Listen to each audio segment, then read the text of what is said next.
The storm beat down upon the deck of the ship, and Tess, Iolanthe, and Iolanthe spent some time in the galley observing members of the crew and cooking up a delicious stew to warm their bodies and spirits.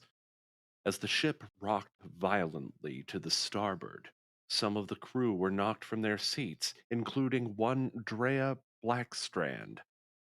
Santigus offered his hand to his friend, and Tess noted that this irritated one of the other crew members, Holly Yellowcrane. Could this be a hint toward the motive the team is looking for, or just another stale lead? Welcome back to Dungeons and Dragons 5th edition, a new Dalancia, our D&D 5th edition campaign. I'm your most gracious DM, VGpunx, and I hope you all are ready for some adventure. Let me go ahead and get the map prepared here. I noticed I was having some trouble lighting earlier. What would be the D&D campaign without a ton of problems? Not a stream without technical difficulties. There we go.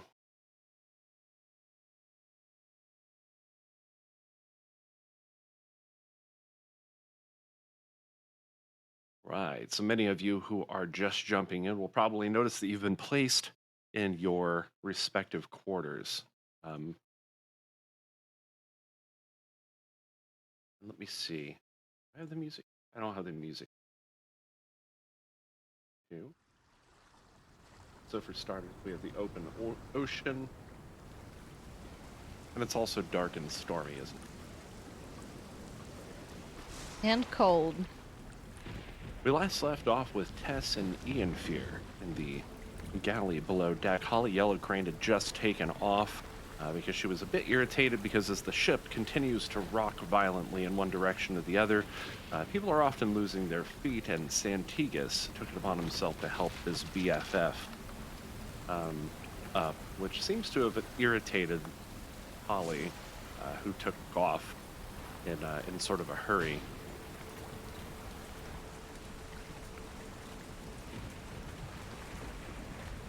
I don't recall. Did you guys already send out the stew, or is it still cooking at this point? I think it was still cooking last time. I think we had set bowls out on the table.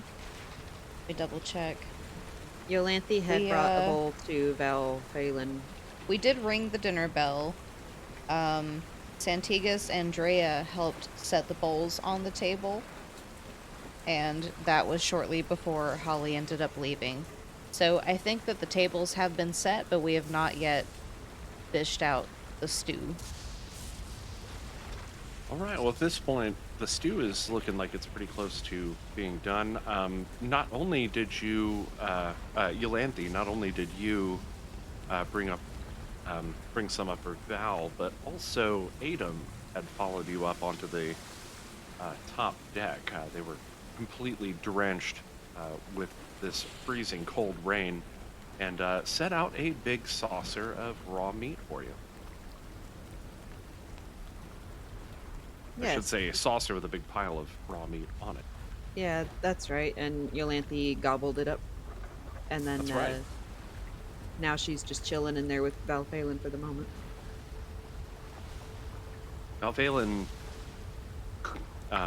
cranks that wheel back and forth the ship, and you notice, looking out the front, that you are narrowly dodging these icebergs as you kind of make your way through this treacherous water. The sails are all at about anywhere between a quarter and a half sail, so you're sailing rather slow for a ship this size, but rightfully so. You want to definitely be as cautious as you can in this area.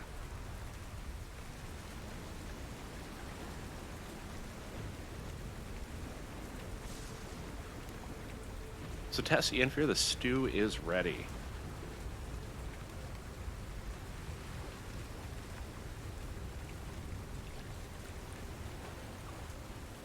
Okay, Tess is going to start by walking up to everyone one by one here at the counter and taking their bowls, if they have one, in front of them, and then filling it with stew. All right. So you start to go around and fill up everyone's bowls with stew. Ian Fear, I assume you're helping with that effort.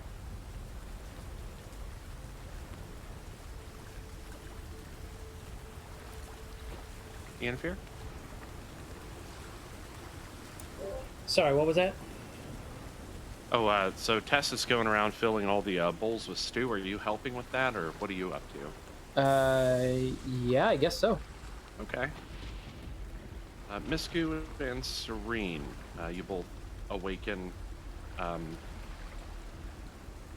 Actually, you've probably been up for a while, just kind of trying to keep your footing throughout the day.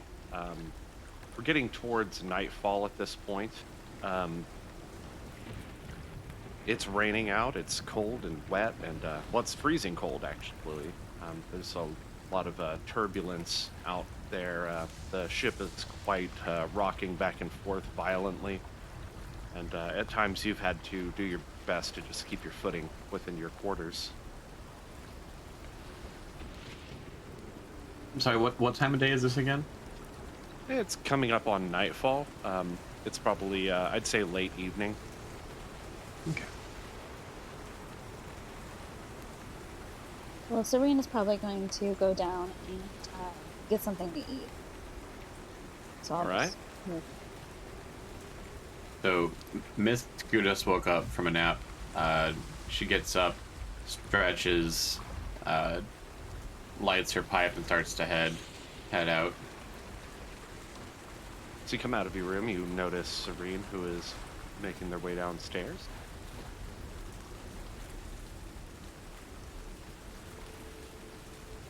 And can I smell the food being cooked from where I'm at? Oh, absolutely. It smells delicious. All right. Miss Gu's gonna follow her nose. You walk into a very full bar with Tess filling up bowls and handing them off to Adam here, who is going out and delivering them to the various tables. Tess is going to look up from her stew serving duties and greet both Miscu and Serene with a smile and wave at them. Hello, friends. Are you hungry? Miss Gu Serena, runs the. Oh, you go. ahead. You go. You're good. Okay. Okay, I'll go. Yeah. Serena's gonna go to the closest stool and like kind of stand on it and says, yes, please. Do you have your thimble ready, my friend? Tess is gonna hold her palm out to Serene. And actually, Serene will pull out a thimble. So that she can fill it. Tess is going to fill it with a couple drops of soup, and she'll top it with a little bit of vegetable and a little bit of the meat, and then bring it back to Serene. Be careful, it's still very hot. So Serene is gonna start drinking. Oh, okay, and now you go. Now it's your turn. Miss Gu responds while walking down the stairs. You can see her walking down. She's stretching her arms across her body, still going through her morning routine. She smirks at the mention of food and gives an upward nod, saying, "Always." Coming right up, Tess is going to grab a bowl and start filling it up with some stew and top it with a slice of bread.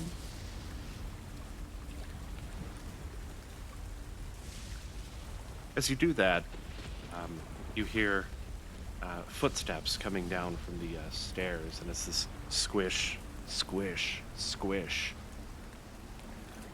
Bafalin makes his way downstairs, and he is just absolutely dripping wet, cold, obviously.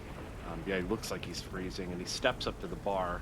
And over the bar, he just kind of takes your robe off, Tess, and passes it over the bar, water dripping everywhere. Tess accepts her sopping wet cloak and says, Tess hopes it helped keep you at least a little warm up there. It is freezing cold up there. I am fortunate that the captain relieved me from the hell.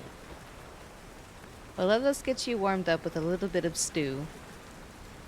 Tess is going to hand a bowl of stew off to Miss Goo before taking another step back to grab a bowl for Val. Val waits patiently. She's just gonna let her cloak kind of sit on the floor. I guess near the fire that we're using that Yenfir stoked up for us earlier to That's a kind of good plan. help her cloak dry a little bit faster. All right. It kind of like slaps down on the floor and creates a puddle around it. Like it is soaking wet. Waterlogged, you'd say. As soon as you do hand him the bowl, Valphalin paces away from the bar, just drinking the soup like it's out of a cup.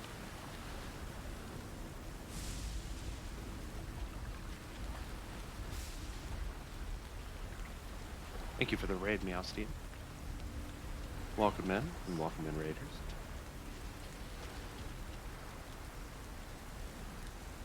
The rest of you eventually get delivered a bowl of this stew. It's a pork stew.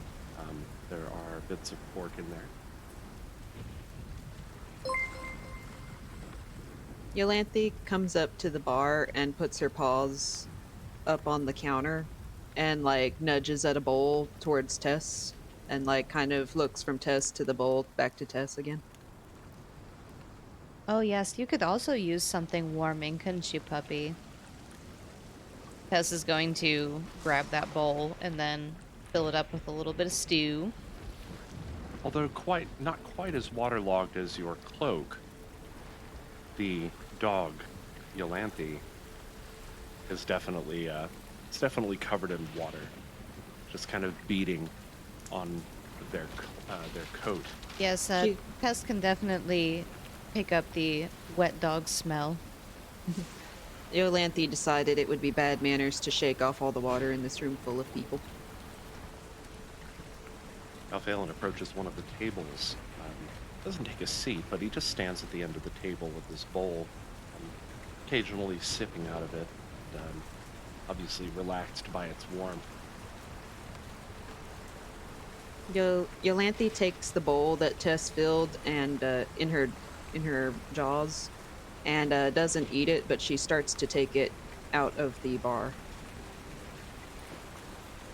You just kind of like pick it up and start walking Yeah, off. yeah, they have the little handles on the sides, right? Sure. Yeah. Like those like medieval times bowls. I don't know if you've ever been to that place, but oh my god, amazing bowls. Yeah, she grabs it and takes it up to the next deck, walking very slowly and very carefully so not to spill it.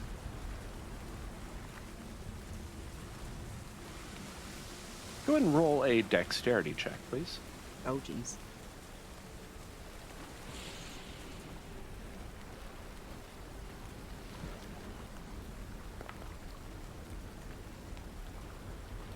Although it's difficult, stairs don't seem to be made for quadrupedal creatures. You actually are able to navigate the rough terrain with ease and make your way down to, make your way up rather to the crew deck. Bowl of soup still within your jowls, spilling very little of it. She carries it to the door where Holly had gone in earlier. And is it still open? It is still open, yes. She peeks her head in with the bowl of soup and kind of makes a little like noise. As you bark, the soup spills over the stock spills over the side of the bowl and runs down to the bottom, dripping onto the floor, and occasionally making contact with your tongue. The various flavors permeating your entire mouth space. Do I have to roll a pepper check? No pepper check necessary. As you walk in, walk through the threshold, you see two of the sailors. One of them you can identify as Holly, kind of curled up and underneath the blanket of their bed. She kind of walks over and puts the bowl down beside the bed and nudges Holly's, I guess, her hand with her nose. Holly sits up in her bed slowly, looks over to you, and has a sort of a quizzical look on her face for just a few moments before she places one hand upon your head. Smart dog.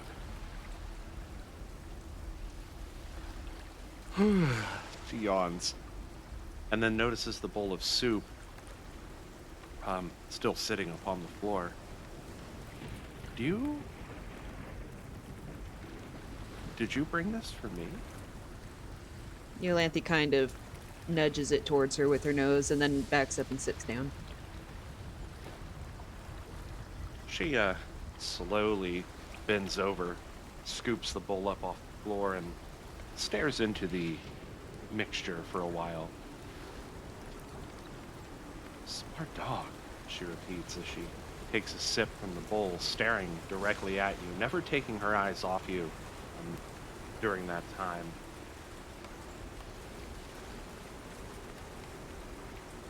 Iolanthe kind of nods her head at her a little bit, like kind of an acknowledgement that, yes, you got your soup. And then she goes to go back out of the room, back to the bar.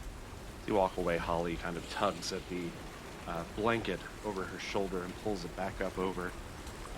A lot of the crew, as you walk out and into the main deck area where the cots are for the hammocks are for the various crew members. A lot of them are kind of, snuggled up with blankets and just doing their best to keep warm in this harsh environment.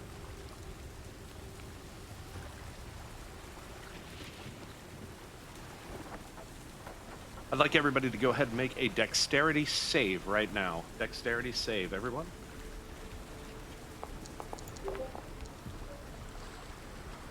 Alright. So I'm going to use my Tides of Chaos ability.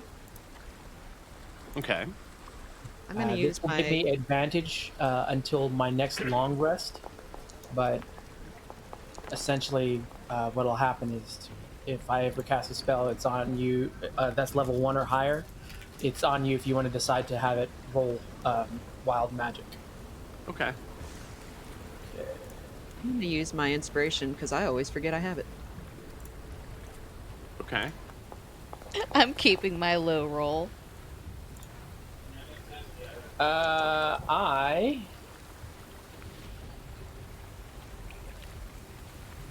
Oh wait, did mine not work?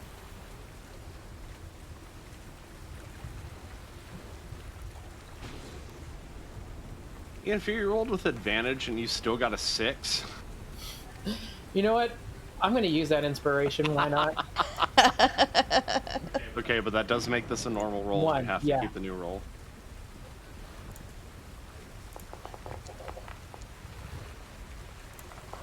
Wow, that was close.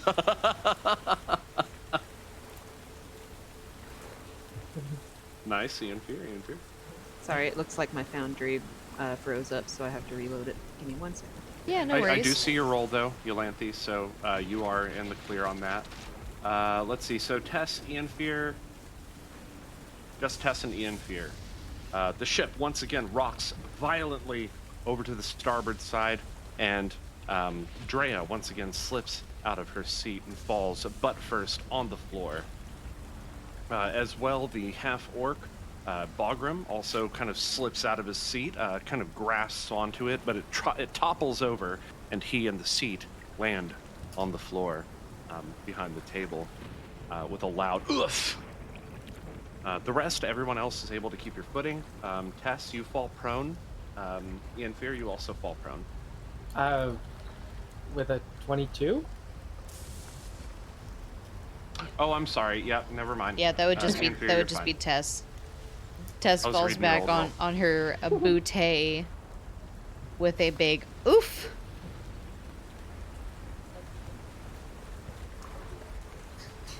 Santigus once again reaches down to help Dreia back into her seat. think it's really funny that she fell next to Val and he's just standing there eating his soup like, huh?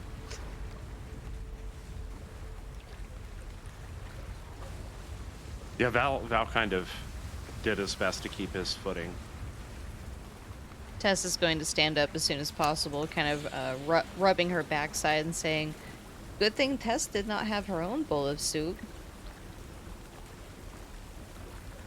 That would have been tragic." Anyway, has anyone in here not received soup who wants soup? She'll call out to everyone in the tavern.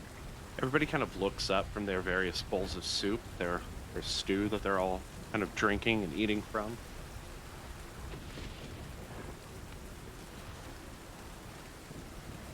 What about Adam? Oh yeah, Adam's also got a bowl over there, and they're just quietly up against the corner over there, just sipping this bowl of stew. Okay. Tess is now going to grab her own bowl and start putting her bowl of stew together.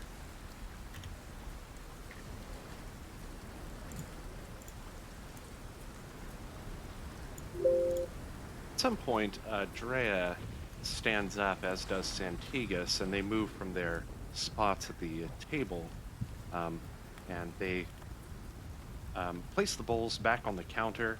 Both of them thank you graciously for your stew, and they both head upstairs, sort of making idle conversation as they do. That was Santigas and Dreia? That's right. Okay.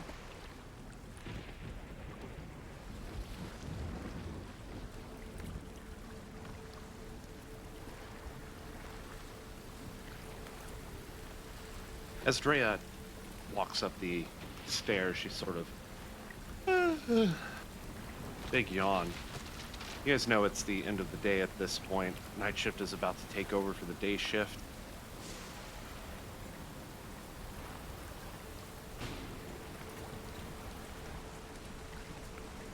Leaning over the counter, Tess is going to clear her throat a little bit and see if she can get attention to Iolanthe.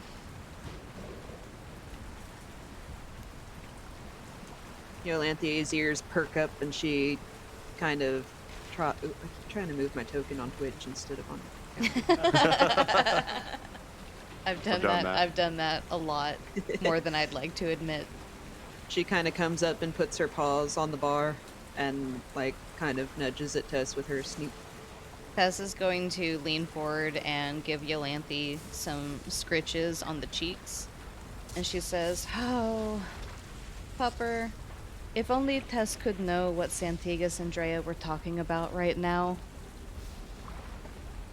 Hint, hint. To that note, did my puppy dog ears pick up any parts of the conversation? Between Santigas and Dreia, Yeah. it was just casual banter. Nothing, nothing out of the ordinary. What is going on with those two? Are they just best friends, or is there something else going on? Helene stands up from the table and also sets her bowl on the edge of the bar and then continues up the staircase. Who? Oh. That is the drow. Feline, I think her and Tess had some tea together a couple nights ago. That's right. Spilled the tea. Spilled the tea. Nothing too suspicious about her so far. Other than her need for eavesdropping. Iolanthe kind of watches as the three of them all seem to get up roughly the same time and looks over at Tess and kind of goes ruff, and hops down to go up the stairs. What a good pupper.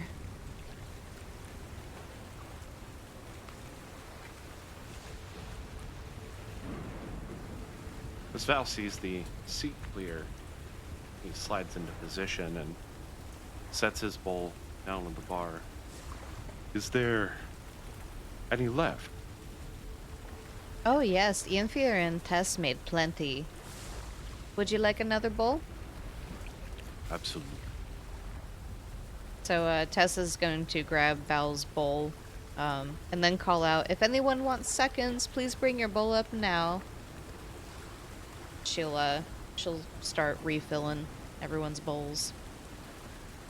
Al's armor not quite as soaked as before. Seems a lot of the water is either drained off or dried up. So he's warming up.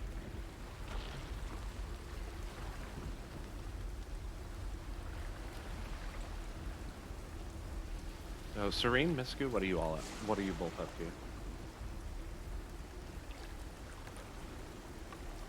Well, Serene is pretty full from what she had, so she's just kind of sitting, kind of relaxing after eating. All right, Misku? Misku has her back leaned against the bar. She's just holding the soup in a soup bowl in one hand, just sipping away on it, and taking pulls from her pipe in between.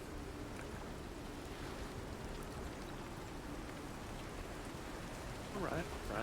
Ian Fear? Now that you're done doling out soup to everyone. Well, stew, I should say.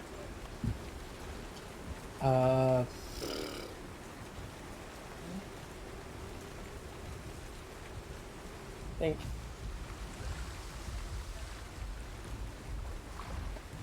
Infer's probably gonna head back and actually Infer will actually come over here to Val and say, I don't remember this ride being so bumpy on the way this way. What's been causing this? Oh, well, Ian Fear, we are in the midst of many icebergs. This is essentially the frozen north, man. Like, there are a lot of icebergs floating around, especially this time of year when it's quite a bit colder.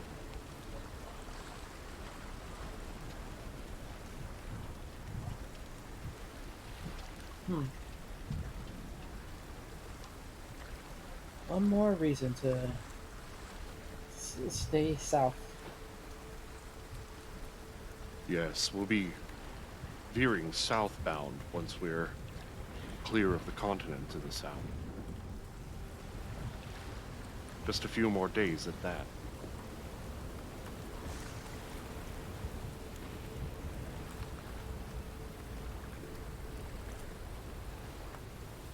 Tess is going to take this opportunity to deliver the other bowl of stew to Val. Here you go, my friend. As you place the bowl down on the bar, he sort of stares into it for a few seconds, clearly preoccupied by something, before he kind of snaps to, looks up at you. Yes, thank you. It is very good. Something on your mind, my friend?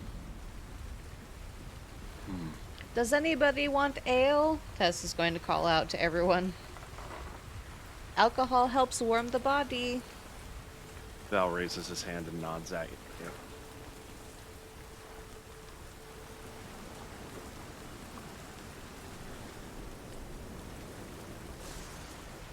Oh, more from me then, I suppose. But to answer your previous question, I am not sure. It is probably nothing, but I could have sworn while I was steering I saw... Well, I'm not really sure, to be honest. Misku will raise a finger and nod her head towards the offer of ale. Okay, Tess is going to work on grabbing mugs for... so far it's Val and Misku who seem interested in ale. Anyone else? Ale?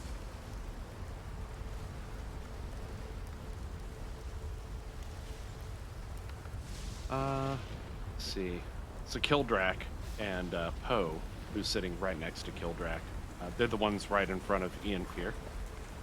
Both raise up their hands. Balgrim also, here, in that sort of hoarse voice that he has.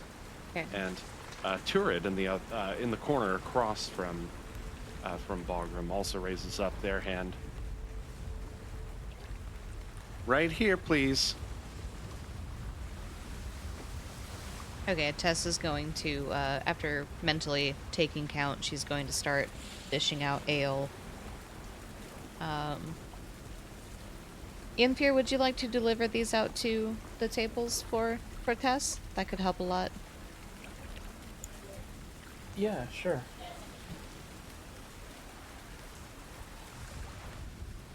And then she'll turn back to Val and say, this thing that you saw, What's up? Sorry. a silhouette? A, you know, is it lightning? What exactly did you see? I'm still trying to make sense of it myself, but a ship, maybe.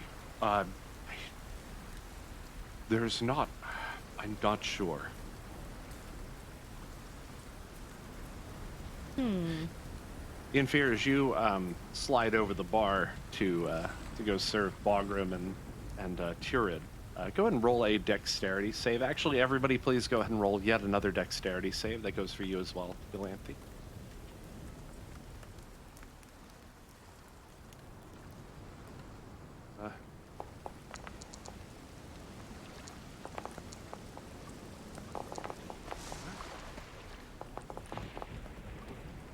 Like how the dice interact with each other.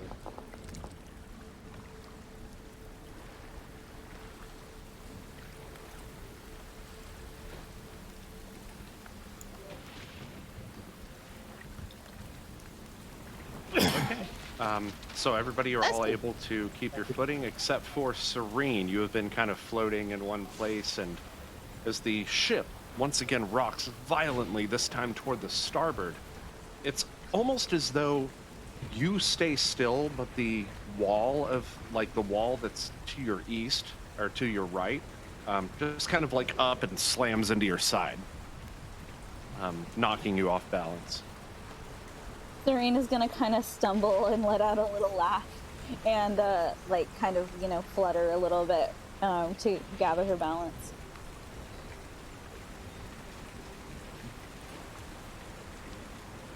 Iolanthe, so you head downstairs.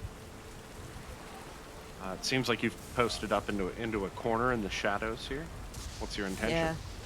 So Iolanthe, I don't know if I'm gonna have to roll for this or anything, but Iolanthe kind of snuck down the stairs and kind of slinked her way into this little shadowy corner where I think she should be able to hear down the hallway pretty well.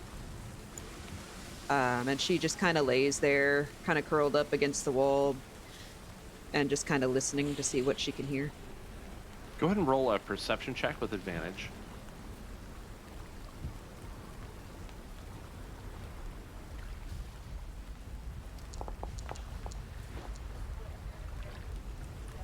So what you hear coming from just around the corner from you is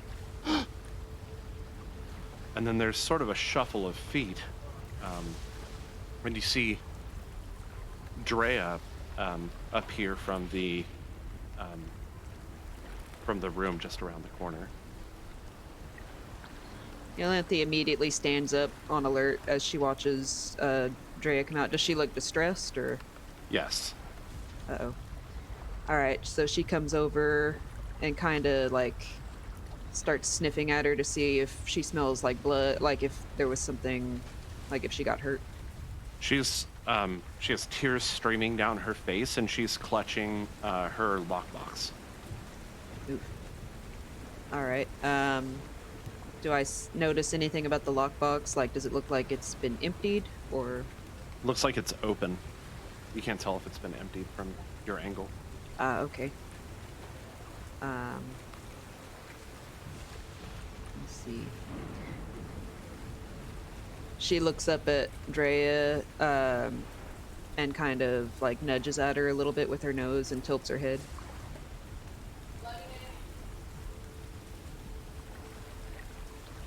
Dreia Drea kind of acknowledges that you're there, but seems to be in sort of a panic and quickly makes her way up the stairs. All right. Yolanthe's gonna kind of look towards the room, and she's gonna kind of poke her head in if she can.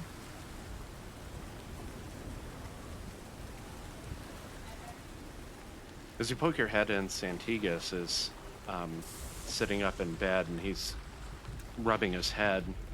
He looks rather confused about what's going on, and the other two in the room are still sort of just blankets over them, appear to be sleeping.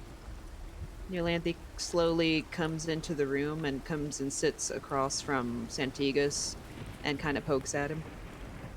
Santigas affixes his eyes sort of to Dreia's bed, and he places his hand on your head and gives you some pats.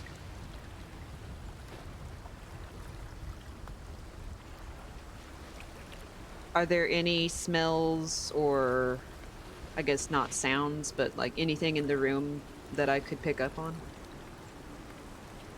No? Well, go ahead and roll a perception check. A normal one? Yep. Actually, this is hearing. Go ahead and roll it twice. We'll just take the higher roll.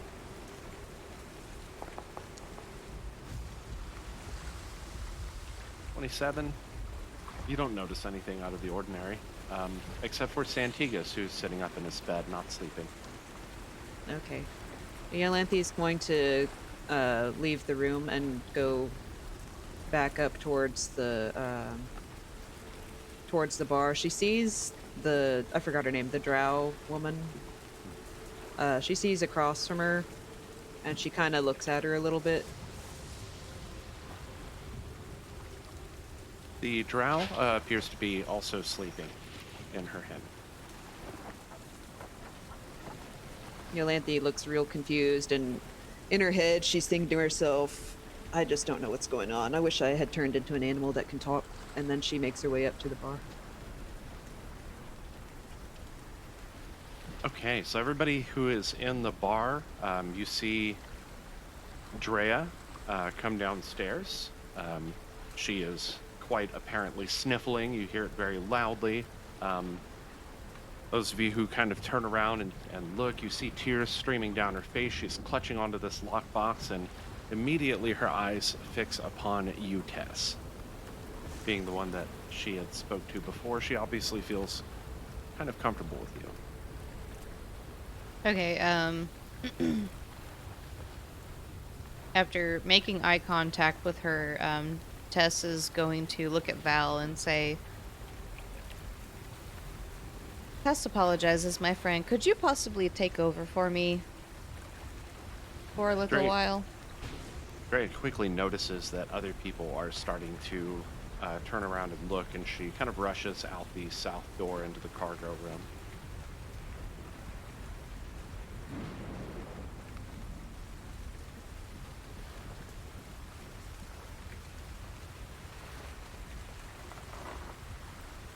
So can Val take over for a little bit? Oh, yes. I apologize. No problem. And he hops over the bar. Thank you. Tess will be right back. And she's going to try to hop over the bar to follow after Dreia. I don't know if the boat is doing some tomfoolery, so I don't know if I need to roll anything before I head that way. Nope, it's fine. Okay. Ship is just rocking back and forth, back and forth. As you make your way around the stairs, and Tess is going to stop right before Iolanthe and give her a couple head pats and say, why don't you come with me, my friend? Yolanthe nods her head.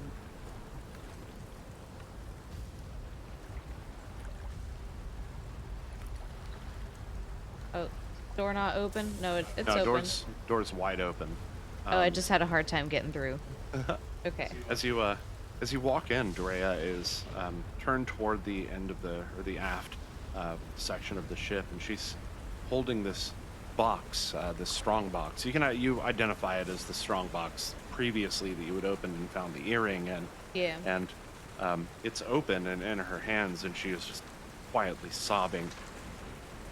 Tess is going to approach her and then kneel down and place a hand on her shoulder and say, "What is going on?"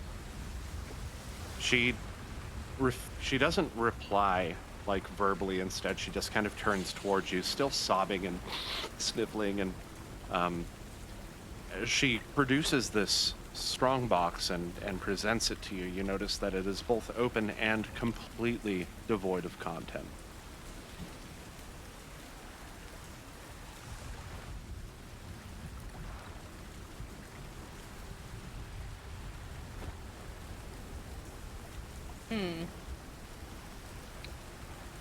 Tess apologizes, but there does not appear to be anything in this box. Is it supposed to be like that?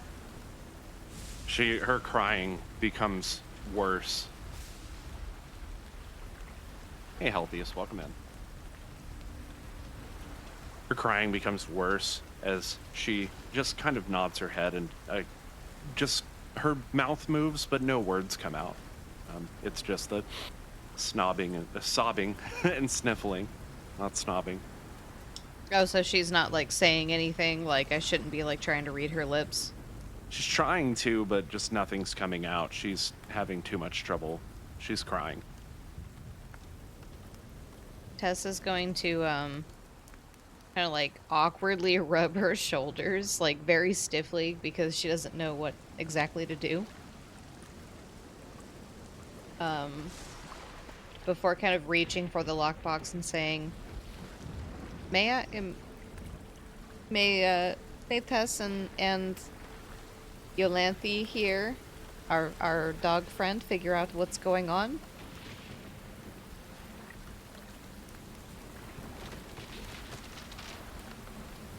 Boom. Hey, what's up, Healthiest? We can kind of hear you. Cool. Yep, there you are. Welcome in. You got a fireball? I think you are. Yeah, you're currently below deck in the mirror room. Yeah, I made it to the mirror room and started hitting walls. Just to kind of. Yeah, the mirror got covered, so it's not displaying any light at current. But just to kind of catch you up on everything that's going down at current, everyone is still investigating the thief that's on board, and they all have proceeded downstairs. If you crossed through the lower deck at all, you probably smelled the stew that's been cooking downstairs. I don't know where I was when I first started. It was in the hallway to the map room. Okay, yeah, likely that's the crew deck.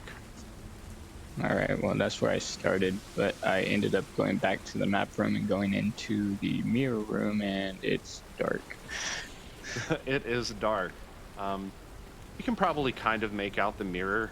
At one side it's covered up currently, so the light that it would usually emanate is not not present in the room. Yeah. Okay, well, I'm just trying to find my way back out of the room. Well, do you have any way to make light?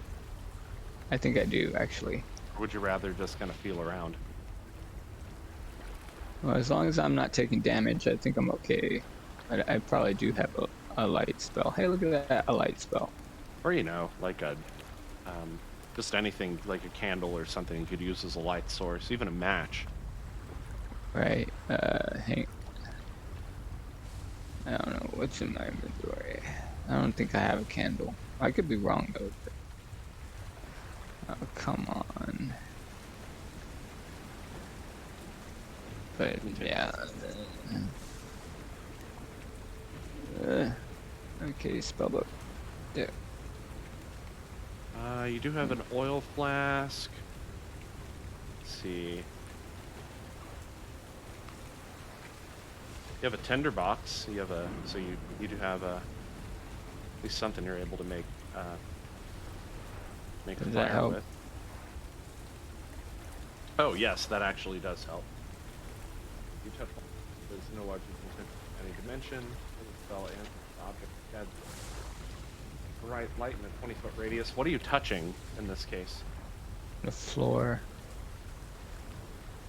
So the floor itself spans more than 10 feet in any dimension. Okay. You'd have to find like maybe an item in your inventory or maybe something that you're wearing. Give yourself How a high about- five, and then you'll have a glowing hand. Yeah. Or how about my? I just touch myself. And then I. Whoa! That didn't sound right. let's go ahead and keep this PG-13. Well, I guess that is PG-13. Subscribe for the NSFW content. When I need some light. I didn't mean to Hey, say do that. you have some just miscellaneous material, so you can grab your junk and make it hot? That's not what I was saying. Subscribe to our only dice. All right.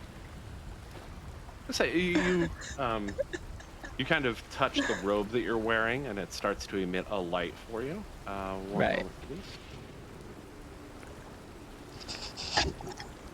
Bright light in a 20-foot radius.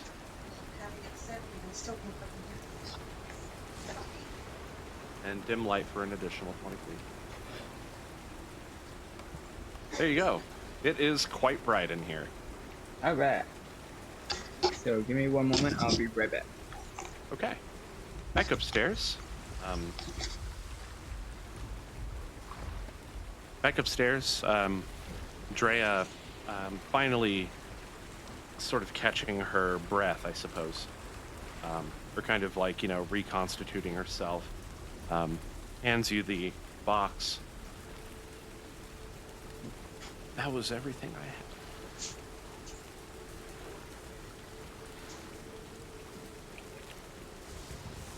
Tess takes it this box is not supposed to be empty. No. I came back from upstairs and it was like this. Or from downstairs. All right. I'm back. Aldius, can you mute yourself when you're not talking? There's a lot of background noise. Oh, is there? Doesn't look Yeah. like there is. Yeah, Nothing's there on. is. Yeah, we're getting some background noise from you. Okay.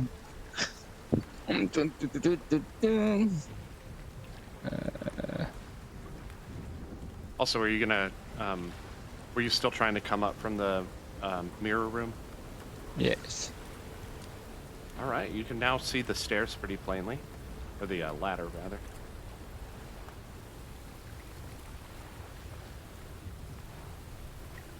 Cool, and as you come back up into the crew quarters from downstairs, coming from downstairs, you can smell this smell of delicious stew. Food does sound good. Yeah, it's been a while since your last meal. Downstairs being this one. Whoop. This one right here. Well, hello, everyone. Altheus proceeds down from above deck. Val is currently behind the bar. He continues to kind of keep bowls of stew full. However, it seems that Tess and the dog are both missing. Dreia looks up at you, Tess, and says, tears still kind of flowing down her face. She says, "Who's doing this? I don't understand."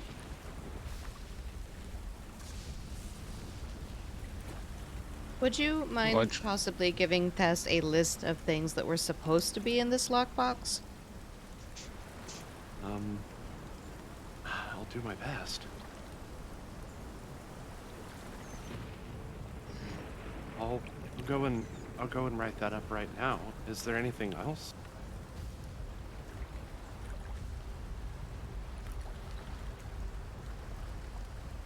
Let me think for a moment. Yes, just one more thing. Can Tess have your box for just a moment? Well, seeing as it's empty, I don't need it anymore.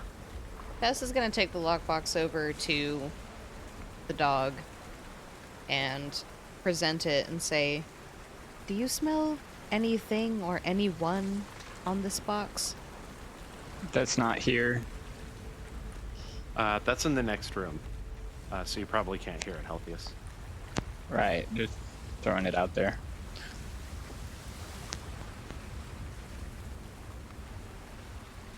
Iolanthe, what do you do? I sniff at the box. For the 28? Oh, there is a very distinct smell. Beef. Iolanthe smells the beef, and her mouth starts to water a little bit as she thinks, man, that smells good. And then she kind of puts two and two together, and she bares her teeth and starts growling.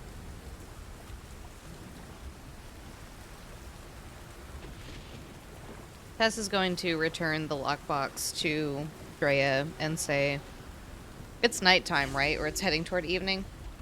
Yeah, Right. it's pretty much nighttime at this Okay. point. Handing Sun's gone down. handing her the lockbox, Tess is going to say to Dreia, "Get Tess a list of those items by the morning, if you could, please.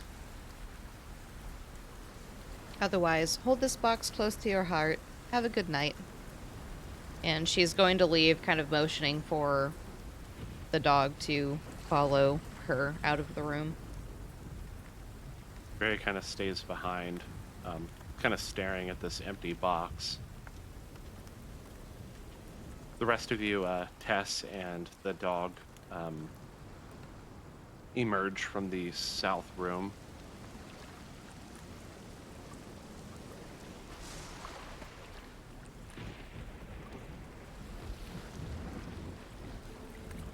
Val looks over at you as you walk in. Everything okay then? Yes, just, lady things. Iolanthe kind of tilts her head up at Tess like, oh.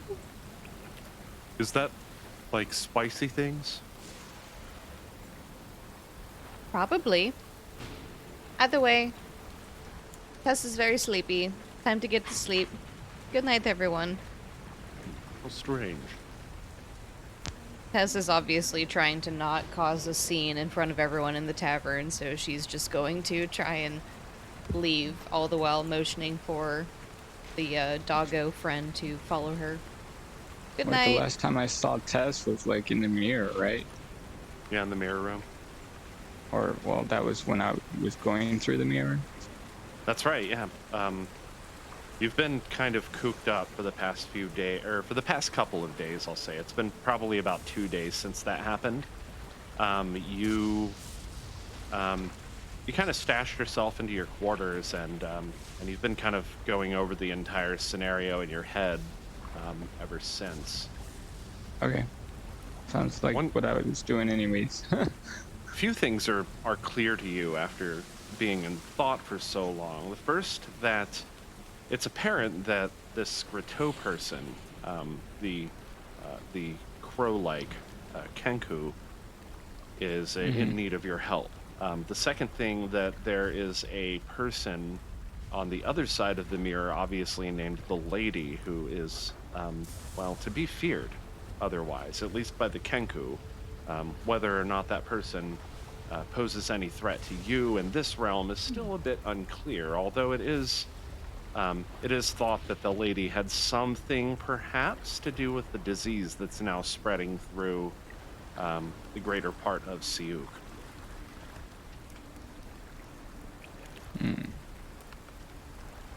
Although there isn't any evidence to link the two together in any solid way. Just a theory. Well, a hypothesis, really. Okay. I'll keep that to myself. With that, I personally could use a change of clothing. And as the stew has begun to run out, You. Can I get you a bowl, Healthiest? We've got about 1 or 2 left. Yes. Yes, I'd like bowls too. He pours a bowl for you and sets it on the counter in front of him, beckoning you over to come grab it. Grabbing. As you walk over, As you walk over toward the bar, you notice that Valphalen's armor, well, his clothing rather, not his armor. His clothing is still rather, well, it's rather wet. Looks like that he's been out in the rain for some time before he came down here. Mm-hmm.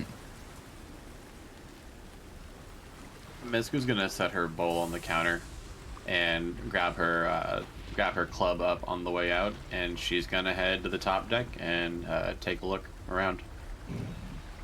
Okay. Okay, so why don't you go change your clothes and I'll finish up here. Ah, I thank you. It's good to see you again. You seem to have been preoccupied for the last couple of days. Yeah, I've been pondering about what I've seen. Well, So go change clothes. Indeed. Don't get sick. Go. we'll discuss this later then. And he hops over the bar and climbs up the stairs. He passes by you, Tess, and makes eye contact with you. Valphalin? He says, good luck, as he continues up the stairs. What happened? Whoops. So- I'll pick up the bowl that you put down. And so what's going on, you guys? Start washing that bowl.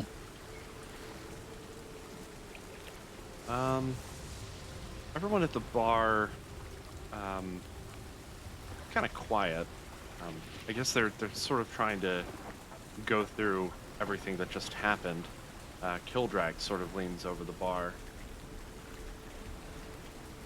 He's the dwarf at the southern end of the line of people that you see before you. You all right then?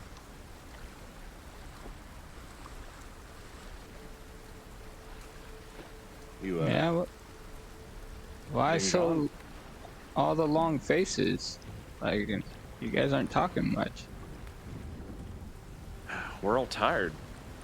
It's cold, wet. Came down here for a bit of some hot food before our shift starts early. Get some rest. Try to keep warm. You know. Poe kind of nods his head. He's sipping on an ale that's been set out before him.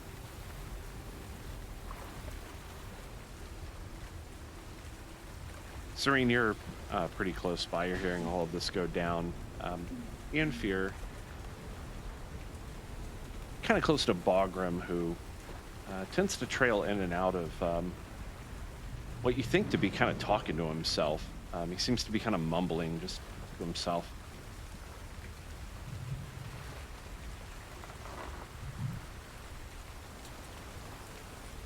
Who is it? The orc in the back corner. Yeah, half orc in the back.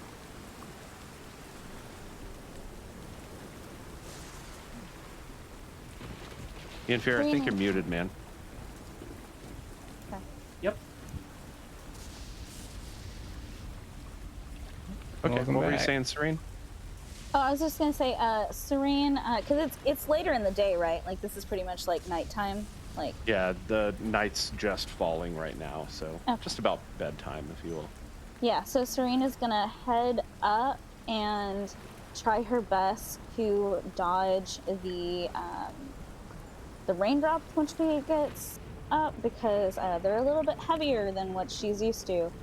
So they kind of like pelt her, like. Well, you're below deck, so you're not really getting a whole lot of the rain down here. Yeah, no, Although- when she goes up because her Oh, room, okay, I see what you're doing. yeah, her room is up at the top, so she's gonna like try to fight her way to her room when she gets up there. Maybe like So, dodge. Serene and Misku, as you come above deck, you notice that you are amidst a sea of that is peppered um, icebergs. They're just kind of floating around all over the place out here. It is just drenching wet outside, like the rain is coming down like piss, and it is freezing cold out. Many of the crew that are out and about on the deck, making sure that everything is sort of running smoothly, are packed up in multiple layers. They've got hoods draped over their heads. They're just doing their best to keep warm and dry as best they can. Warm and dry. Would you say there's like a lot of hustle and bustle going on? Like people are like constantly moving around? Absolutely. The sails are at the main sail is about at a half, and the other two sails are at about a quarter. The ship is moving very slowly through this violent water. The wind blows. The wind blows terribly,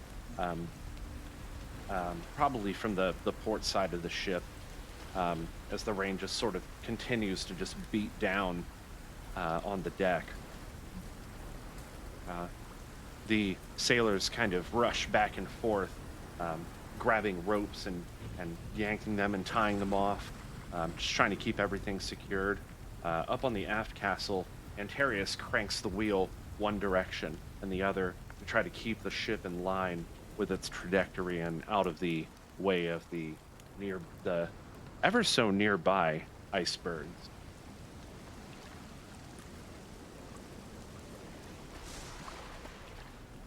All right. Well, Misku comes up top deck, has her club draped over her shoulders and her hands flopped over the top of that, like behind her neck, and takes a look around and just kind of heaves an upset sigh. She was hoping to get some extreme weather training going on, but it doesn't seem like that's going to be happening up here. Yeah, the rain is absolutely freezing cold. She'll just think out loud to herself, it's a little too crowded up here. I guess I'll head back down.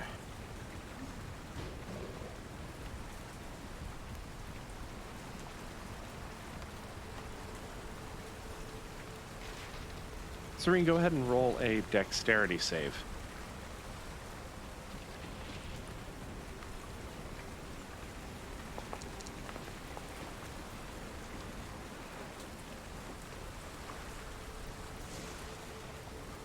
The rain beating down around you, one of the drops clips your wing and kind of sends you kind of sporadically off to one direction. You realize that the weather is much too violent out here for you to remain here for very much longer. So Serene is going to hurriedly go into her room, and while she's in there, is this like a little like window? It is, I have? yes. Okay. So she's gonna open the window and stare out at, the ocean and everything, because obviously she's never seen anything like this before, and she's going to. She has a parchment and ink, and so she's going to kind of draw what she's seeing. The rain sometimes makes its way through the window, kind of coating the side of the bed closest to the window. Shouldn't disturb you, though, since you're so small. The bed is probably like a queen or like a king to me, to Serene. Pretty much. But yeah, so she's gonna. How big is Serene? Serene's pretty small, I believe. And this was before, this was originally before we got some more information about the elves, but she was roughly about a little less than a foot. So roughly about 11 or so inches.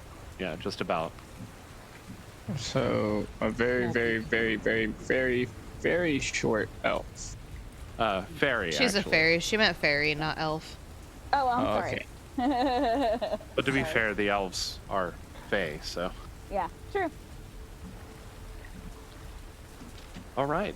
Um, so you're going to take some time to draw the, um, I guess, the rain and the view from the window. Yeah, and how there's like icebergs, so that when she finally goes back uh, to her little village, she can show everyone like the things that she saw on her journey. Okay. I'd like you to go ahead and roll.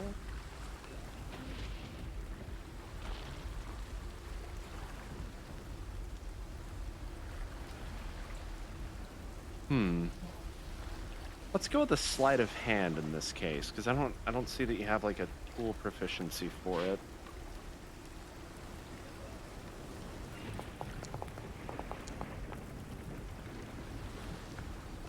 Okay. So in your inventory, we can go ahead and add, or actually I can go ahead and add this. So it'll be, let's see, this should be under, put it under loot.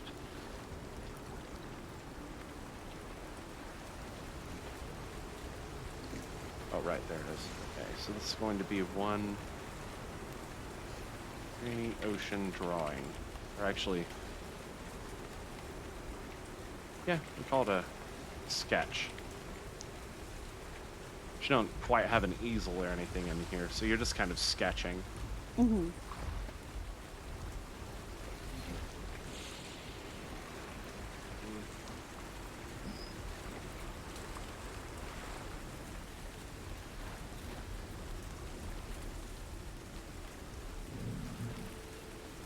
And so she's just gonna do that so she can take that back to the friends. I also casted the rope trick in here, so if anyone really wants to get away from it all, they can go into my little bag. Wait, say again? That didn't sound suspicious at all. Healthiest is out here trying to kidnap people, it sounds like.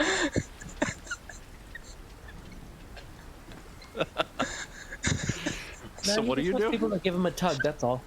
Oh, he's doing. Oh, okay. You're doing rope trick. Right, and if you want to go into the bag to get away from it all, you know, don't have to worry about nothing here. Go in a little bag. Come here, little boy. Come here.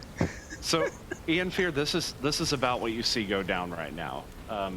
Healthiest sort of takes out, or Healthiest like pulls out this rope and makes like almost like a lasso out of it, essentially, and it makes a circle in like the ceiling, or like, yeah, the ceiling of the joint, and he like climbs up the rope and then like crosses through the like lasso part of it and vanishes.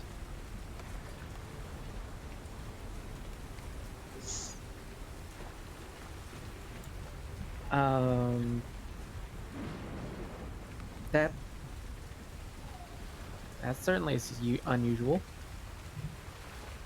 I poke my head outside the hole and be like, "You coming?" You see that? No thanks. My mama told me never to poke myself through some strange holes.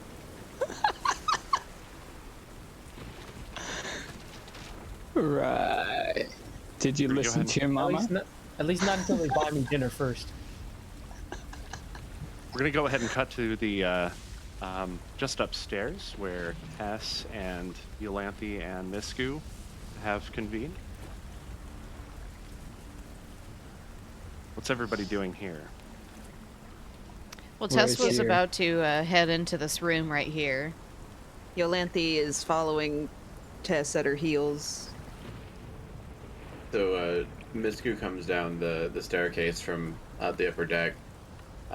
She's drenched in water, gives herself a good hair shake to get that out, and sees Tess and Pupper while walking by them, and she gives them both a head ruffle and jerks a thumb towards her room, saying, Not a whole lot of good action up deck. I'll be in here training if anybody needs me." So, Ian Fear, this is about to head into this room right here. You'll Iolanthe and Misku have convened. What's everybody doing here? So Sounds good. Have a wonderful night, Miss Goo. Sleep well.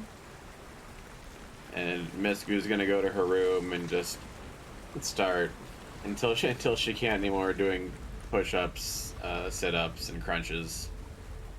Okay, go ahead and roll a strength check. Actually, let's make it a constitution check. Yeah.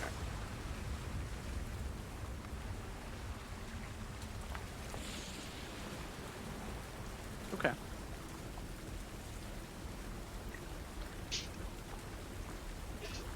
Everything kind of grows quiet on the crew deck. Tess, Iolanthe.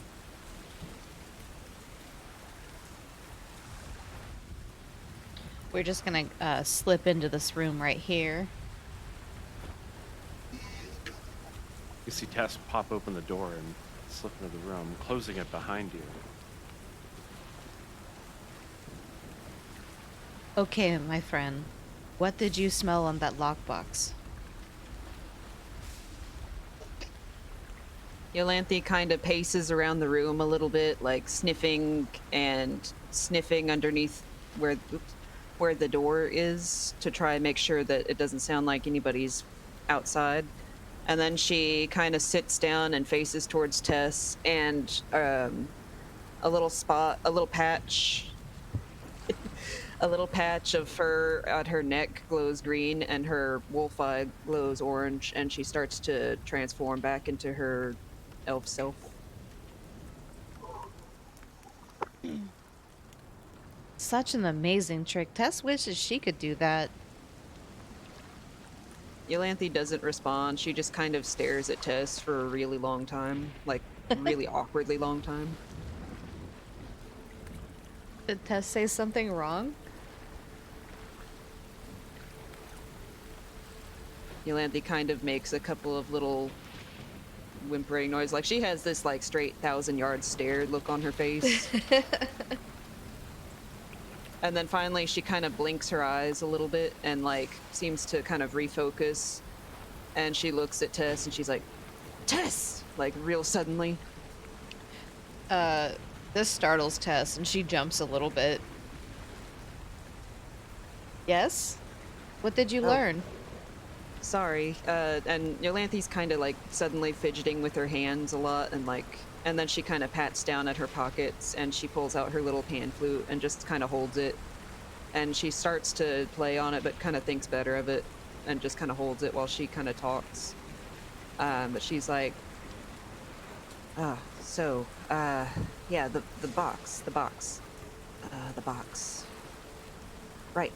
That girl, the box. Oh man, words are really hard. Hold on, give me a moment. And she kind of picks the flute up and just kind of blows a really, really small little, like, whistle through it. It's very soft. And then she kind of takes a couple of deep breaths. And then she's like, okay. Here's what I've found out. The guy in there, the one that everybody seems to be so, I don't know, whatever for, one of them has been feeding me beef jerky. And she pulls it out of a secret little bag that she keeps hidden under another bed. And the only other time I've ever smelled a beef smell is when I had noticed it on that key, and when I'd noticed it just now when we were smelling the box. Or when I was smelling the box. So somebody else in that room pulled that lockbox out from another person's bed and gave you beef jerky from inside. No. And then kind of... No. Tess is confused. She kind of stands up and kind of like paces around a little bit, like she's real wobbly, like she's trying to get used to walking on two legs again. And then she finally sits back down. She's like, so the lockbox, you remember before we found Bagram's earring in the lockbox, and I thought that Dreia, that's her name, that Dreia took the earring because it was in there. Yes, and Tess had a conversation with Dreia, and she did not seem like she was guilty.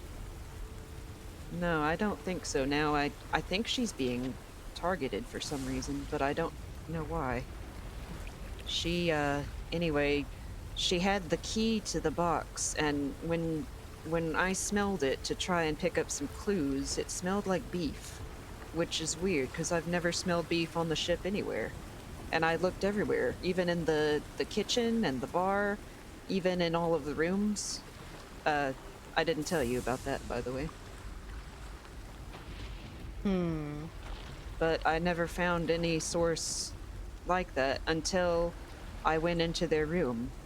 And Holly, the one, she's in there too. She sleeps in there.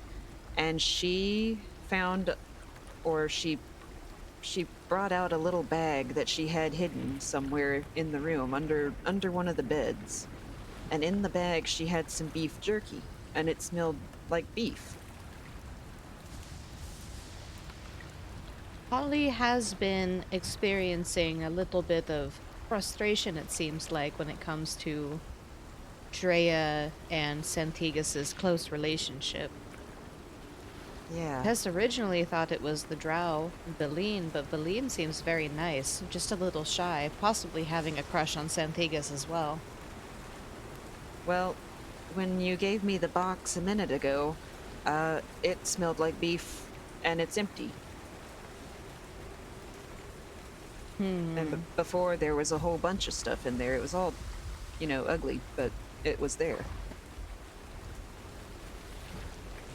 Tess wonders if possibly Holly is going after Dreia. I don't understand why. I don't understand what's happening. And Iolanthe kind of puts her head in her hands, kind of in a little bit of a distress. I don't know how to fix this kind of look. It does seem very dramatic. Tess agrees. We'll just have to keep a close steal eye. From me in the trails that I would guide them on, I would just turn into a bear and eat them. I can't do that here. Do people taste good?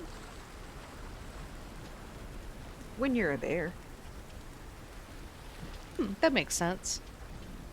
Well, Dreia is supposed to give Tess a list of things that were missing from the lockbox by the morning. Perhaps we should keep a close eye on Holly and see if she may be the thieving culprit. Iolanthe kind of thinks about this for a second, and then her face lights up and she looks at Tess and she's like, I have a plan, but it's gonna leave me a little bit vulnerable. Can I trust you to look out for me? Absolutely you can. Okay. I'm gonna stay in this room. I need to get my mind back.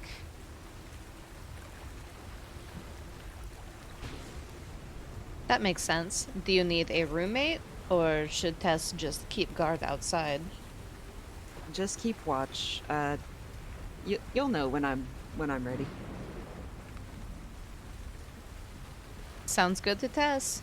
She's gonna leave the room for Iolanthe to focus, and she's just gonna kind of sit down outside with her notebook.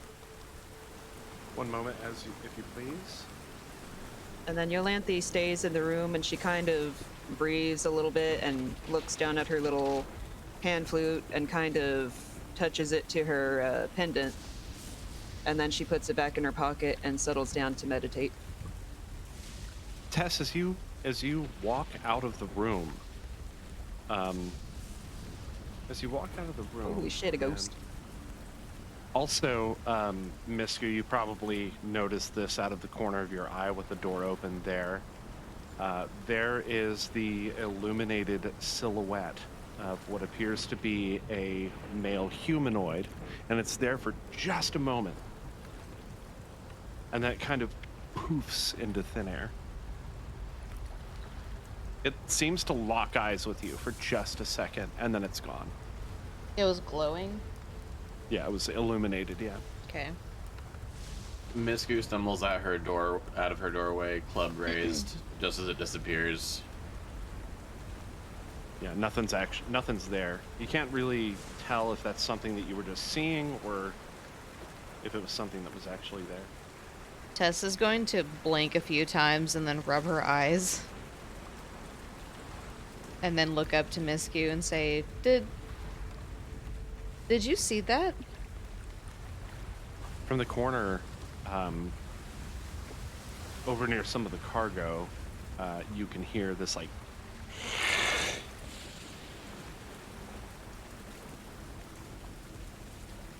your eyes shift over there, and there's a small cat, and its back is arched, and it's looking in the direction where that whatever it was, and it's like hissing. Well, that's creepy. After which the cat takes off to the down the hall. 100% booking it.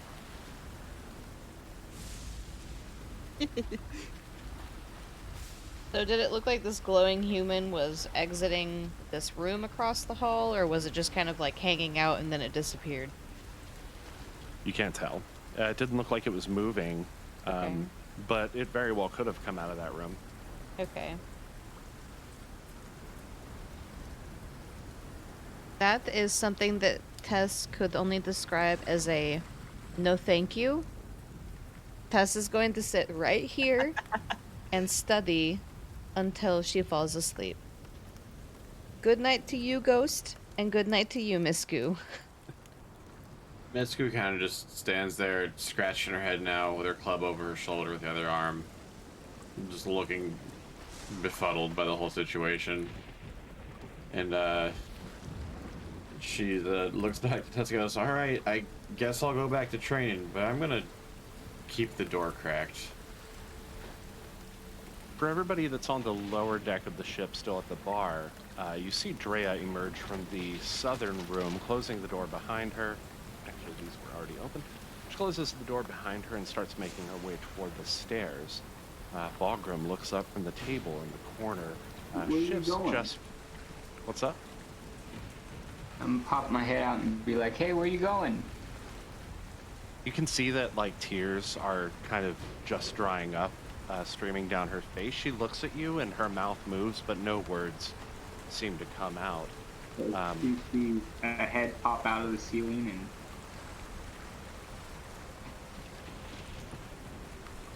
Yeah, she doesn't, well, at first she seems to be a little bit taken aback by it. But, is you she know, humanoid. yeah, she is humanoid. She is a dwarf. Yeah. Oh no, so, she's a yeah, human, I'm sorry. And be like, "Hey, where you going? Why don't you come up here?" She kind of looks around for a few seconds and kind of approaches the rope and gives it a tug and looks up at you questioningly. All good. As she does that, Bogrum approaches her, having shuffled past Erythra, and approaches her and leans in really close and starts to kind of whisper to her. I'm gonna make it out. What's that? I'm gonna make it out. Go ahead and roll a perception check.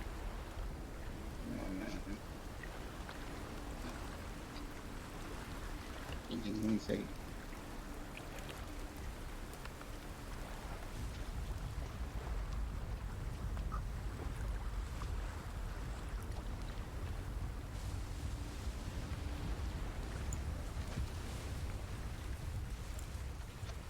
Check. Perception check. Perception? Yeah, I'm getting there. Now, how do I do that again? So if you go to your character sheet under attributes, the skill section, if you click on the word perception, it will initiate a roll. You'll just have to pick whether you want to roll with advantage or not, which you don't. This will be a normal roll.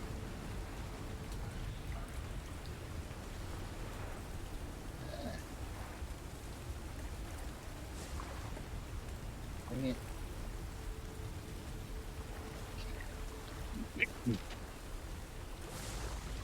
Come on.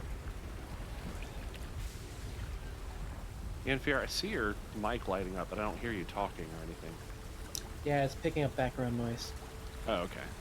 I didn't know if you were talking and it wasn't coming through.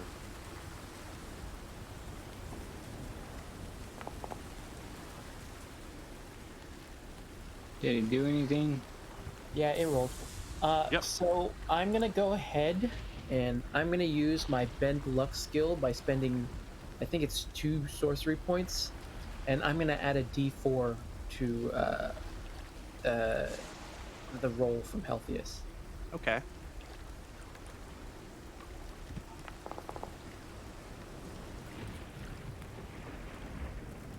Despite your best efforts, you just can't make out what he's saying. All right. You do, however, notice that he's gripping the sides, like her arms of her shirt, and he's kind of like clutching her and has her like pulled in. It looks. Does she look like she's becoming more saddened? It does look like she's troubled by whatever it is that he's saying. Hey, you! What are you doing? Go away! As soon Want as the fireball? As soon as Bagram notices that you've kind of honed in on him, he lets her go and he takes a step back and he kind of smirks at you. And then he storms off up the stairs.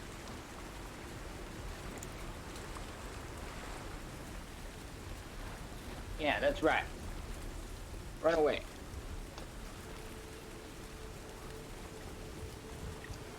So I look back at the human. You coming? Dreia, still clutching the rope with one hand, sort of in a death grip, is staring at the floor. As you speak to her, she looks back up at you, tears once again pouring down her face. She lets go of the rope and kind of hesitates. It's okay. It'll be all better once you get up here.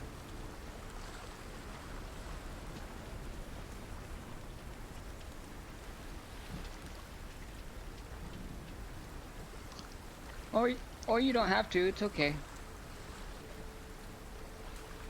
Dreia kind of takes a step back. She's like drying her eyes. The others at the bar start to just kind of meander upstairs.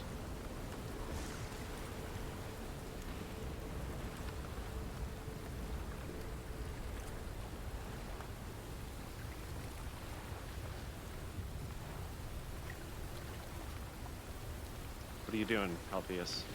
Ianfear?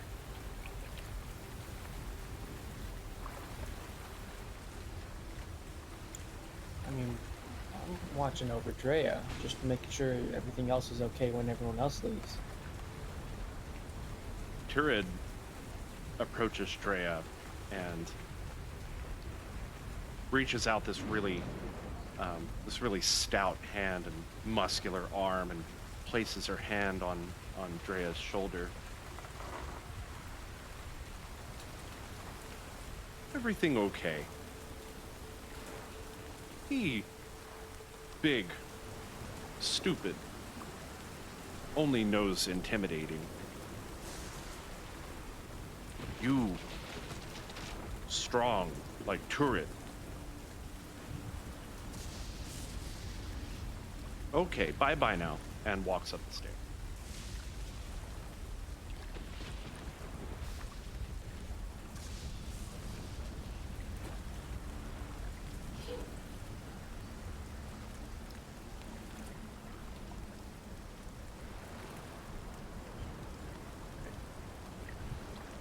All right. Dreia, still hesitating, looks over at you in fear. She kind of gestures up toward the rope. Again, her mouth moves, but no words seem to come out. Yeah, it's just what he does. And then Ianfear's gonna come close to Dreia and say, Don't worry. Things may have been a little hectic, but we'll get everything figured out. Her gaze kind of shifts around for a moment before she actually steps over and once again grabs the rope, hoists herself up into the hole. And once she's up there, healthy, as she kind of goes off to a corner and sits down and buries her head into her arms.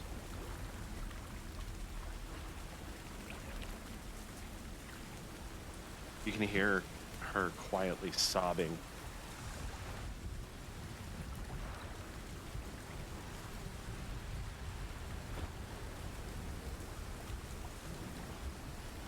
Anything you want to do here, Helpius?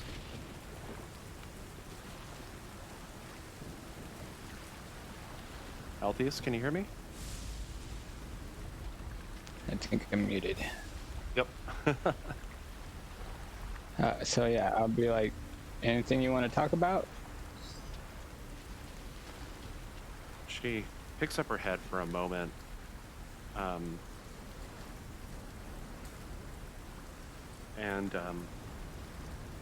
Again, she kind of opens her mouth, but no words come out. She's just... Well, here, tell you what. Take all the time you need in here. Nothing will hurt you in here. And you've got about an hour until you pop out. So, just take the time you need. And I'm gonna kind of slowly exit the bubble. She kind of buries her head back in her arms as you exit. And she just kind of stays up there. So what are you doing now, Helpius? I'm gonna pop out. Can I take the bag with me? Okay. You're just gonna leave her there with her emotions?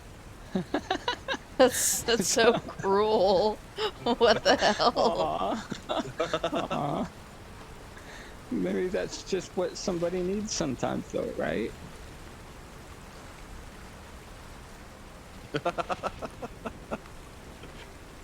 Tess, Iolanthe, what are you doing?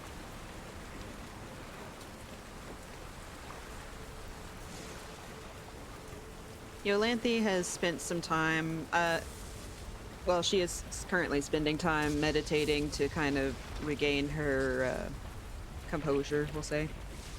And then after a bit of time has passed, she pops open her eyes and she takes another deep breath, and then she starts to kind of, her pendant glows green and her wolf eye glows orange, and she starts to shrink and get really big ears and a long scaly tail and a long little pointy nose with whiskers.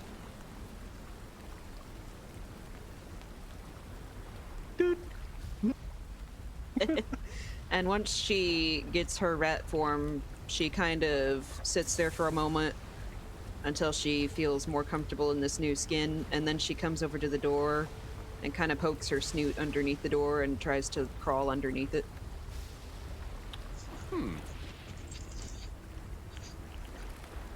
Since, you know, she can't reach the doorknob. But there's a dog right there. Well, there was a cat, but it took the fuck off.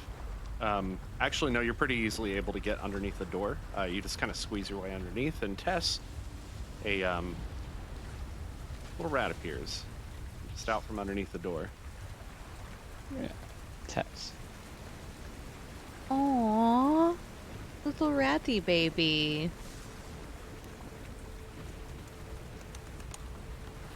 Do you want to go ahead and describe your rat form, Iolanthe?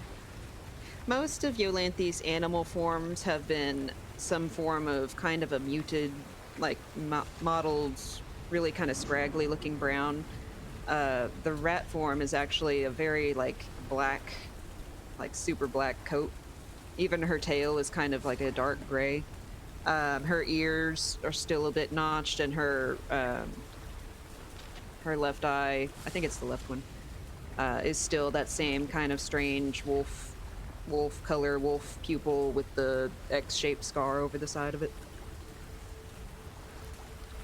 And she looks up at Tess and kind of like crawls up to her foot and just kind of puts her little rat feet. Are they feet or paws? I don't even know. They got little hands.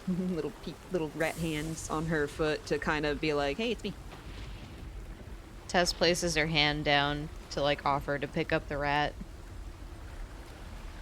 She crawls up into Tess's hand and just kind of sits there. Oh, you are so creepy and cute. Iolanthe kind of looks at her, tilts her head a little bit, and then just shrugs. Did you need the ride somewhere to go spy on somebody?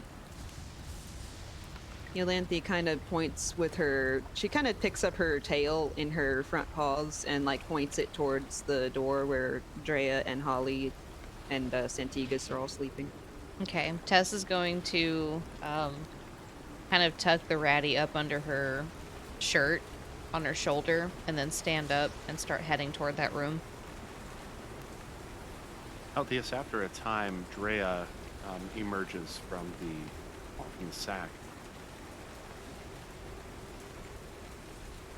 She's dried up her tears and... She should be completely dry.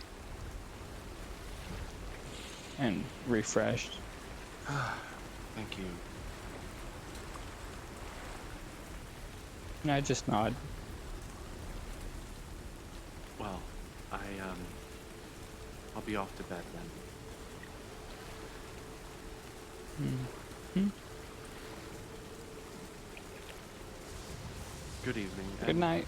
Thanks again. Mm-hmm. She continues up the stairs and back toward the room that actually that Iolanthe had just pointed out to you, Tess.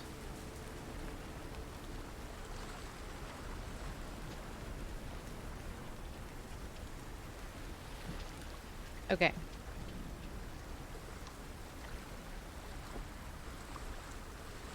Okay, so Tess is actually still making her way that way with the ratty up on her shoulder. And she's kind of making it look like she's just on a nighttime stroll.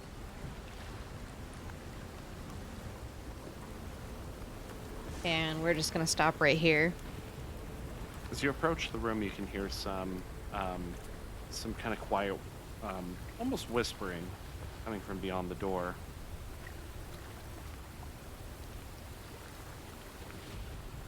I don't think I have keen hearing anymore, huh? That is a good question. You have keen smell.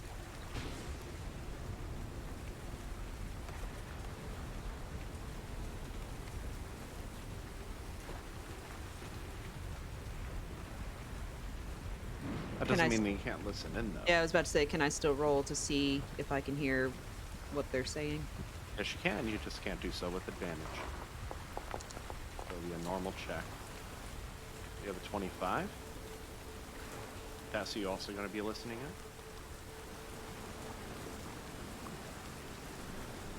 in? Sure. What do I need to roll for that? That's going to be a perception.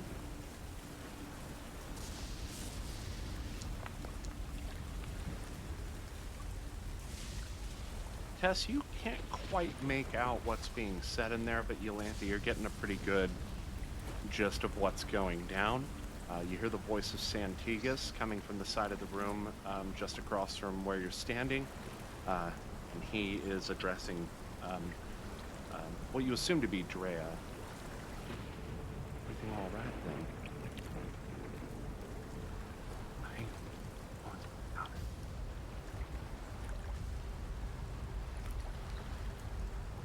All right, you know where to find me. Good night.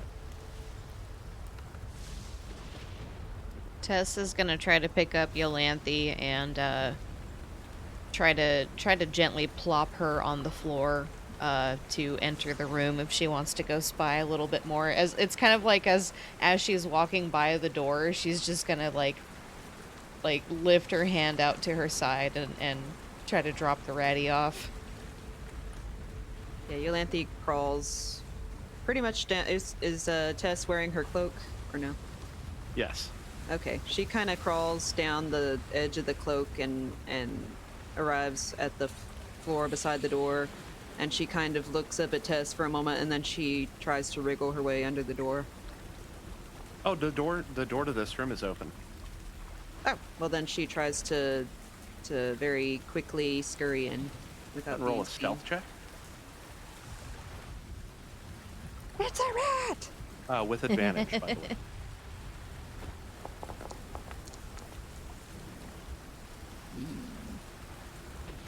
You quietly enter the room. From here, Tess is going to remain in the hallway because she doesn't exactly know where that cat went.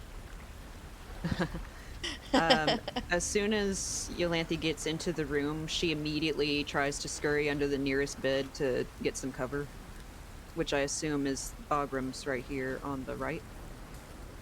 Yep, Bagram is right there on the right. Okay, and she just kind of... I'm not gonna actually move her over that area because I don't think I'll be able to grab it back. But she'll just kind of curl up in the as like tight of a ball as she can and try to get as clear of a view as she can of the whole room, and just kind of tries to lay there as quietly as she can to keep an eye on. Tess, for 1 minute, you saw this cat kind of slinking up, but it suddenly just slipped out of your sight.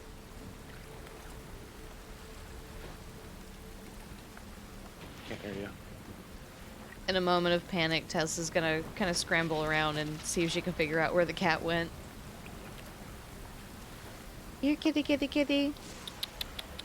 She's roll a perception check. She's gonna say as quietly as she can. You hear this? Do I hear you? Iolanthe? Oh, Yep. no.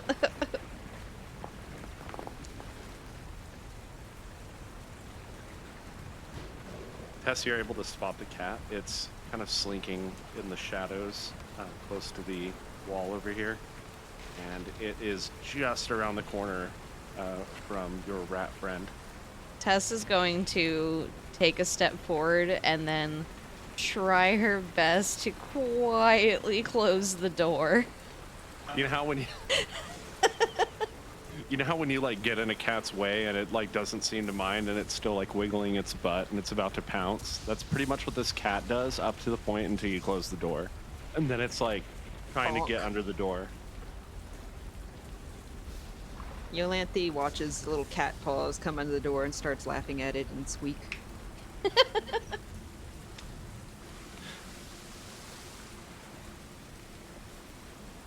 So now she just kind of... She actually does move a little bit away from the door just in case, but she finds a spot that's maybe got like a crack in the wall or something where she can kind of post up and just tries to keep an eye on the room to see what happens. Dreia kind of rolls over in her bed and faces the wall, pulling the cover over her. Santigas kind of lays there on his back staring at the ceiling, but you can tell that he's still awake. Bagram, the sailor, and Holly all seem to be kind of wrapped up and sleeping. That's all you can tell. She kind of sighs, and in her rat brain, she's like, this is going to be a boring night.